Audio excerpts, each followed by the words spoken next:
Hi నమస్తే, welcome to Suman TV.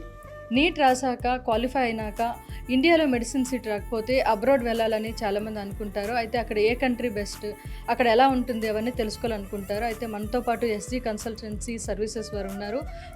వాళ్ళని అడిగి తెలుసుకునే ప్రయత్నం చేద్దాం. సార్ నమస్తే సార్. హలో అండి, నేను ఎస్జీ కన్సల్టెన్సీ తిరుపతి బ్రాంచ్ నుంచి మాట్లాడుతున్నాను. యాక్చువల్గా చాలామంది నీట్ ఎగ్జామ్ రాసిన తర్వాత ఇక్కడ క్వాలిఫై అయిన వాళ్ళు ఉంటారు, క్వాలిఫై కాని వాళ్ళు ఉంటారు. క్వాలిఫై అయిన వాళ్ళకి కూడా ఇండియాలో సీట్ రాకపోవడం చాలా బాధాకరమైన విషయం. సో అలాంటి వాళ్ళకి విదేశాల్లో ఎంబీబీఎస్ చేసుకునే అవకాశాలు చాలా ఎక్కువ ఉన్నాయి. సో వాటిలో మీకు ఏ కంట్రీ అయితే బెస్ట్ అని మమ్మల్ని అడిగితే యాక్చువల్గా Philippines is the best country అని చెప్తామండి. ఫిలిప్పైన్స్ మాత్రమే ఎందుకు చూస్ చేసుకోవాలని ఎవరైనా క్వశ్చన్ చేస్తే, మెయిన్ మనం ఏ దేశానికి వెళ్ళాలనుకుంటే ఆ దేశం యొక్క క్లైమేటిక్ కండిషన్స్ చూసుకోవాలి అండ్ ఆ దేశం యొక్క లాంగ్వేజ్ చూసుకోవాలండి. లాంగ్వేజ్ ఎందుకు ఇంపార్టెంట్ ఫర్ మెడికల్ స్టూడెంట్స్ అంటే, మీరు ఇంటర్న్షిప్ కోసం కానీ లేకపోతే క్లినికల్ రొటేషన్స్ కానీ మీరు హాస్పిటల్స్కి వెళ్ళినప్పుడు లోకల్ లాంగ్వేజ్లో మాట్లాడడం అనేది మనకి అసంభవమైన విషయం అండి. సార్ మనకి చాలా కన్సల్టెన్సీ సర్వీసెస్ ఉన్నాయి. ఎందుకు మనం ఎస్జీ కన్సల్టెన్సీ సర్వీసెస్ని ఎంచుకోవాలి? ఎస్జీ కన్సల్టెన్సీ మాత్రమే ఎందుకు మేము చూస్ చేసుకోవాలనుకుంటే అని అడిగితే ఎవరైనా, యాక్చువల్గా మాది 21 years నుంచి మేము ఎస్జీ కన్సల్టెన్సీ అనేది రన్ చేస్తున్నామండి. చాలా కన్సల్టెన్సీస్ ఉన్నాయి throughout Andhra and Telangana. But why only SG అంటే, మేము అందరి కన్సల్టెన్సీస్ లాగా మీకు అడ్మిషన్ చేసి వీసా చేయించి అక్కడ వదిలేసి రామండి. మాకు ఓన్గా మేము ఏ కంట్రీలో అయితే అడ్మిషన్ చేస్తున్నాము, ఎగ్జాంపుల్ ఫిలిప్పైన్స్లో దవావో మెడికల్ స్కూల్ ఫౌండేషన్కి అడ్మిషన్ చేస్తున్నామండి. సో మీకు ఆ సిటీలో వచ్చేసి కంప్లీట్గా మా ఎస్జీ కన్సల్టెన్సీ నుంచి మా ఓన్ హాస్టల్స్ ఉంటాయండి. ఓన్ హాస్టల్స్ ఉండడం వల్ల మీరు అక్కడికి వెళ్ళిన తర్వాత ఫుడ్ మేమే ప్రొవైడ్ చేస్తామండి. అండ్ వీళ్ళని చూసుకోవడానికి తెలుగు వాళ్ళని మాత్రమే ఇన్ఛార్జ్ని పెడతామండి. ఓన్లీ తెలుగు పిల్లలు ఉన్న హాస్టల్ ఇది ఒకటే ఉంటుందండి. మీరు ఏ కంట్రీకి వెళ్ళినా రిమైనింగ్ ఫారిన్ పీపుల్తో కలిసి ఉండాలి. బట్ ఫిలిప్పైన్స్లోని దవావో మెడికల్ స్కూల్ ఫౌండేషన్కి ఎస్జీ కన్సల్టెన్సీ ద్వారా వెళితే ఓన్లీ తెలుగు పిల్లలు మాత్రమే మీ హాస్టల్స్లో ఉంటారు. అండ్ ఆంధ్ర ఫుడ్ ఇక్కడి నుంచి కుక్కుని తీసుకెళ్ళి ప్రొవైడ్ చేస్తున్నాం కాబట్టి మీకు ఫుడ్ విషయంలో ప్రాబ్లం ఉండదు. And why only Davao medical school foundation అంటే, మనకి ఆల్మోస్ట్ 5 హాస్పిటల్స్ కనెక్టివిటీ ఉందండి దవావో మెడికల్ స్కూల్ ఫౌండేషన్కి. సో మీకు 5 హాస్పిటల్స్ కనెక్టివిటీ ఉండడం వల్ల మీకు క్లినికల్ రొటేషన్స్లో ఎక్కువ మందిని పేషెంట్స్ చూడడానికి స్టూడెంట్స్కి అవకాశం ఎక్కువ ఉంటుందండి. ఇక్కడ మీరు హాస్టల్ ప్రొవైడ్ చేస్తారు ఎస్జీ కన్సల్టెన్సీ సర్వీసెస్ త్రూ అని చెప్పారు. అక్కడ అయితే మానిటరింగ్ ఎలా ఉంటుంది సార్? అక్కడ ఎస్జీ కన్సల్టెన్సీకి ఫిలిప్పైన్స్లోని దవావో మెడికల్ స్కూల్ ఫౌండేషన్ వద్ద మీకు బొమ్మరిలోని హాస్టల్ ఎస్జీ కన్సల్టెన్సీ నడపబడుతుందండి. సో ఇక్కడ ఏంటంటే కంప్లీట్గా మన దగ్గర ఉండడం వల్ల, కంప్లీట్ 6 years మన దగ్గరే ఉండడం వల్ల వాళ్ళపైన మానిటరింగ్ అనేది ఎక్కువ ఉంటుందండి. అంటే ఎగ్జాంపుల్ వాళ్ళు రోజు కాలేజీకి వెళ్తున్నారా లేదా, అండ్ వాళ్ళు రోజు చదువుకుంటున్నారా లేదా, ఎగ్జామ్కి అటెండ్ అవుతున్నారా లేదా, అండ్ ఏ విధంగా వాళ్ళ హెల్త్ కండిషన్స్ ఎలా ఉన్నాయి. ఇప్పుడు ఎగ్జాంపుల్ ఒక అబ్బాయికి ఫీవర్ వచ్చింది, వాళ్ళని ఎవరు చూసుకోవాలి?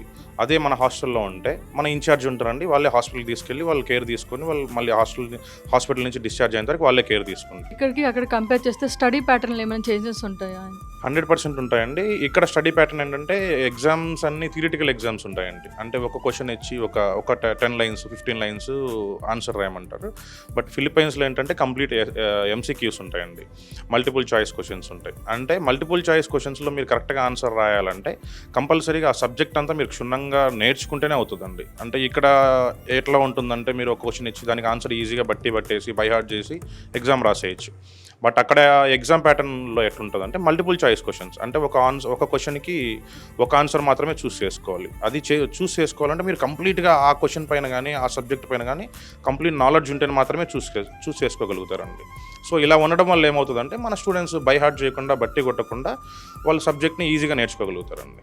సార్ మనకి ఫీ స్ట్రక్చర్ ఎలా ఉంటుంది సార్ కంపేర్ టు అంటే ఇండియాకి ఫిలిప్పీన్స్ కానీ ఎలా యూజ్ అవుతుంది స్టూడెంట్స్కి ఒకవేళ అబ్రాడ్లో ఫిలిప్పీన్స్ని ఎంచుకోవాలి అనుకుంటే? చాలామంది మధ్యతరగతి కుటుంబాలకి ఎంబీబీఎస్ డాక్టర్గా కావాలనే ఆ కోరిక చాలామందికి ఉంటుందండి. ఎగ్జాంపుల్ ఇక్కడ నీట్ రాసింటారు, వాళ్ళకి ఏ కేటగిరీ సీట్స్ వస్తే ఫ్రీ సీట్స్ అండి. బి కేటగిరీ సీట్ వచ్చిన ఎగ్జాంపుల్కి దానికి ఇయర్కి 13.5 lakhs గవర్నమెంట్ ఫీజే ఉందండి. సో టోటల్ ఆన్ వేసుకుంటే మీకు టోటల్ 5.5 yearsకి ఇంక్లూడింగ్ హాస్టల్ మీకు మినిమం 70 lakhs అవుతుంది. అదే మీరు ఫిలిప్పైన్స్ చూస్ చేసుకుంటే same education system and with same books, మొత్తం ఇక్కడ ఎడ్యుకేషన్ ఎలా ఉంటుందో సేమ్ అదే ఎడ్యుకేషన్ ఫాలో అవుతారు కాబట్టి మీకు అక్కడ తక్కువ ఖర్చులో అయిపోతుందండి. 25 లక్షల నుంచి 28 లక్షల మధ్యలో కాలేజ్ ఫీజు ఉంటుందండి. ఆంధ్ర ఫుడ్ అకామిడేషన్ వచ్చేసి నెలకి 15,000 చొప్పున తీసుకుంటారండి. సో టోటల్ మీకు 35 నుంచి 40 lakhsలో MBBS including food and accommodation అయిపోతుందండి. రష్యాలో చాలా కాలేజెస్ ఉన్నాయి. సో మీరు చెప్పిన కాలేజెస్ని ఎందుకు చూస్ చేసుకోండి? యాక్చువల్గా రష్యా అంటే వరల్డ్లో ఒక పెద్ద దేశం అండి, జస్ట్ లైక్ ఇండియా. సో దాంట్లో కూడా మీకు వందల్లో కాలేజెస్ ఉన్నాయండి, మెడికల్ కాలేజెస్. సో వందల్లో మెడికల్ కాలేజెస్లో మీ దగ్గర ఉన్న Dagestan State Medical University and Chechen State Medical University మాత్రమే ఎందుకు చూస్ చేసుకోవాలనే దానికి కొన్ని రీజన్స్ ఉన్నాయండి. యాక్చువల్గా రష్యా అంటేనే ప్రతి ఒక్కరూ ఆలోచించేది, ప్రతి పేరెంట్ ఆలోచించేది ఏంటంటే కోల్డెస్ట్ కంట్రీ, అంటే మంచు కురిసే ప్రదేశం అదొకటి అనేసి చాలామంది పేరెంట్స్ ఆలోచిస్తారు. యాక్చువల్గా అది నిజమండి. రష్యాలో -డిగ్రీస్లో ఆల్మోస్ట్ 6 months ఉండాలండి. బట్ మేము చూస్ చేసుకున్న Dagestan State Medical University and Chechen State Medical University అనేది సౌత్ పార్ట్ ఆఫ్ రష్యాలో ఉంటాయండి. సో సౌత్ పార్ట్ ఆఫ్ రష్యాలో మీకు క్లైమేటిక్ కండిషన్స్ అనేది జస్ట్ లైక్ ఇండియా లాగా ఉంటుందండి, ఆల్మోస్ట్ సేమ్ లైక్ ఇండియా లాగా ఉంటుందండి. అండ్ -డిగ్రీస్లోకి వెళ్ళే ఛాన్సే ఉండదు. సేమ్ లైక్ ఇండియా ఉండడం వల్ల డిసీజ్ స్పెక్ట్రమ్ కూడా ఇండియాకి అండ్ సౌత్ పార్ట్ ఆఫ్ రష్యాకి సేమ్ ఉండడం వల్ల మీరు ఇక్కడికి వచ్చిన తర్వాత FMG ఎగ్జామ్ అనేది ఈజీగా క్లియర్ చేయడానికి ఛాన్సెస్ ఉంటాయి. సో మీరు ఏ కంట్రీకి వెళ్ళినా కూడా కంపల్సరీగా క్లైమేటిక్ కండిషన్స్ చూసుకోండి. మీరు ఏ కాలేజ్కి వెళ్తున్నారు, ఆ కాలేజ్ ఏ స్టేట్లో ఉంది, ఆ స్టేట్ యొక్క క్లైమేటిక్ కండిషన్స్ ఏంటి, అవన్నీ కంప్లీట్గా పరిశీలించిన తర్వాత మాత్రమే కాలేజ్ చూస్ చేసుకోండి. సార్, రష్యాకి ఉక్రెయిన్కి వార్ జరుగుతూ ఉంది. సో ఈ టైంలో స్టూడెంట్స్కి అక్కడ ఏమైనా ఇబ్బందులు కలగడం అలాంటివి జరగవచ్చు కదా అని ఒక డౌట్ కూడా ఉంటుంది పేరెంట్స్లో. సో దానికి యాక్చువల్గా ఇది వాస్తవం అండి. చాలామంది పేరెంట్స్ మా దగ్గరికి వచ్చి అడిగేది ఏంటంటే, మీరు రష్యా ఎడ్యుకేషన్ ప్రమోట్ చేస్తున్నారు, యాక్చువల్గా ఇప్పుడు రష్యాకి యుక్రెయిన్కి వార్ జరుగుతుంది కదా అని చాలామందికి డౌట్స్ ఉన్నాయండి. సో మీకు అండ్ ఇంకొకటి ఏంటంటే, మనం పంపించే సౌత్ పార్ట్ ఆఫ్ రష్యాకి ఇప్పుడు యుక్రెయిన్ బార్డర్ ఉండేది కంప్లీట్గా నార్త్ అప్ సైడ్ రష్యా అండి. సో ఆ బార్డర్కి ఈ బార్డర్కి సంబంధం లేదండి. 100% సేఫ్ అండ్ సెక్యూర్ ప్లేస్ అండి మనం పంపించే దగిస్తాన్ స్టేట్ అనేది. ఎందుకు మనము అంటే చాలా సర్వీసెస్ ఉన్నాయి, అంటే సర్వీస్ సెంటర్స్ ఉన్నాయి, కన్సల్టెన్సీ సెంటర్స్, బట్ ఎందుకు మనం SG కన్సల్టెన్సీ సర్వీస్ సెంటర్నే చూస్ చేసుకోవాలి అనేదానికి? అండ్ ఇది మంచి ప్రశ్న అండి. యాక్చువల్గా SG కన్సల్టెన్సీ వారు ఏ కాలేజ్ తీసుకున్నా, ఏ కంట్రీ తీసుకున్నా మేము కంప్లీట్గా ఓన్ హాస్టల్స్ రన్ చేస్తామండి ఎక్కడికి వెళ్ళినా. ఎందుకంటే మనం పంపించేది ఇంటర్మీడియట్ పిల్లలండి. అక్కడికి ఇంటర్మీడియట్ పిల్లల్ని విదేశాలకు పంపించి వాళ్ళు వంటలు చేసుకోండి, మీరు డిష్ వాషెస్ చేసుకోండి అంటే చాలా ఇబ్బంది పడతారు. సో అదే మెయిన్ రీజన్తో మనం ఏంటంటే ఏ కంట్రీ చూస్ చేసుకున్నా, ఎగ్జాంపుల్ ఇప్పుడు రష్యా మేము అడ్మిషన్స్ చేస్తున్నాము. సో రష్యాలో దగిస్తాన్ స్టేట్ మెడికల్ యూనివర్సిటీలో మా ఓన్ హాస్టల్స్ రన్ చేస్తామండి. ఇక్కడి నుంచి ఆంధ్ర కుక్కుని తీసుకెళ్ళి ఆంధ్ర ఫుడ్ ప్రొవైడ్ చేస్తాం, ఇంక్లూడింగ్ ఇక్కడి నుంచే గ్రాసరీస్ కూడా ఇక్కడి నుంచి తీసుకెళ్ళి ఫుడ్ ప్రొవైడ్ చేస్తామండి. అండ్ పిల్లల సేఫ్టీ విషయానికి వస్తే ఈవినింగ్ 6 తర్వాత 7 తర్వాత పిల్లల్ని బయటికి పంపించే ఛాన్సే లేదండి. వీళ్ళందరినీ మానిటర్ చేయడానికి SG కన్సల్టెన్సీ వారి తరఫున తెలుగు పిల్లలకి మాత్రమే అబ్బాయిలకు ఒక ఇన్ఛార్జ్ ఉంటారండి, అమ్మాయిలకు ఒక ఇన్ఛార్జ్ ఉంటారండి.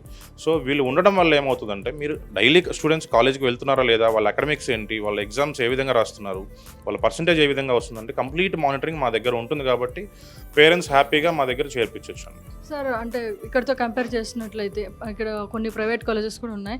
స్టడీ ప్యాటర్న్ సంబంధించి లేదా ఫీజ్ స్ట్రక్చర్ సంబంధించి అక్కడ ఏమైనా వేరియేషన్స్ ఉంటాయా, ఎలా ఉంటుంది సార్? యాక్చువల్గా ఇప్పుడు మీరు ఇండియాలో MBBS సీట్ రావాలంటే, ఎగ్జాంపుల్ ఏ కేటగిరీ సీట్ వస్తే అది ఫ్రీ సీట్ అండి. B కేటగిరీ సీట్ వస్తే మినిమం అంటే 13.5 lakh per year ఉంటుంది.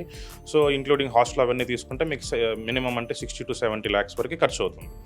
రష్యాలో ఏంటంటే మనం పంపించే 2 యూనివర్సిటీస్ గవర్నమెంట్ యూనివర్సిటీస్ అండి, అండ్ ఆల్మోస్ట్ 80+ ఓల్డ్ యూనివర్సిటీస్ అండి, 80+ years old universities. So government universities కావడం వల్ల ఫీ స్ట్రక్చర్స్ అనేది చాలా తక్కువ ఉంటాయండి. అంటే ఎగ్జాంపుల్ 6 yearsకి కలిపి 12.5 lakhs నుంచి స్టార్ట్ అయ్యి 25 lakhs వరకు కాలేజ్ ఫీజులు ఉంటాయండి. అండ్ ఆంధ్ర ఫుడ్కి ప్లస్ అకామిడేషన్కి మీకు టోటల్ 1 year కలిపి కూడా 1 lakh ఉంటుందండి. సో మీకు రష్యాలో మీకు 22 lakhs నుంచి 30 lakhs లోపల complete MBBS course including food, accommodation everything అయిపోతుందండి. Thank you. సో ఎందుకు రష్యాలో ఆ 2 కాలేజెస్ని చూస్ చేసుకోవాలి అనే దాని గురించి సార్ చెప్పడం జరిగింది. అంతేకాకుండా అక్కడ స్టడీ ఎలా ఉంటుంది, అక్కడ ఫీజ్ స్ట్రక్చర్ ఎలా ఉంటుంది, మిగతా సదుపాయాలకు సంబంధించి ఎలా ఉంటుంది, ఎందుకు SG కన్సల్టెన్సీ సర్వీసెస్ని మనం చూస్ చేసుకోవాలనే విషయాన్ని చెప్పడం జరిగింది.